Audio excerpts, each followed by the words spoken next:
Hey, friend, hope your week's off to a great start. I don't know about you, but when I look at Instagram these days and see my feed filled with so much about holidays and only so many days left before Thanksgiving and so many days left before Hanukkah and Christmas, it literally makes my heart flutter. Both because I'm way behind on all of those things, and also because it reminds us that it's a good opportunity to start thinking about what goals we may want to set for the next year. And for many of us, that can also be a bit angst inducing because we know sometimes all those great goals that we set in January are a little hard to stick to.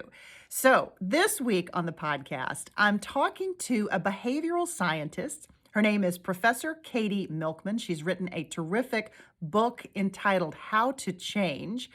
And what she gets into is the science behind why sometimes our goals are more likely to stick than other times. She is a tremendous wealth of knowledge, and I think will really be helpful as you think about not only when to set those goals, but how to go about helping yourself stick to them. So lots to unpack here. I think you'll really, really love Katy. Make sure and tune in. It's episode 169, and it's posted on the platform this week. I'd love to hear your thoughts. In the meantime, have a great week and take care. I'll see you soon.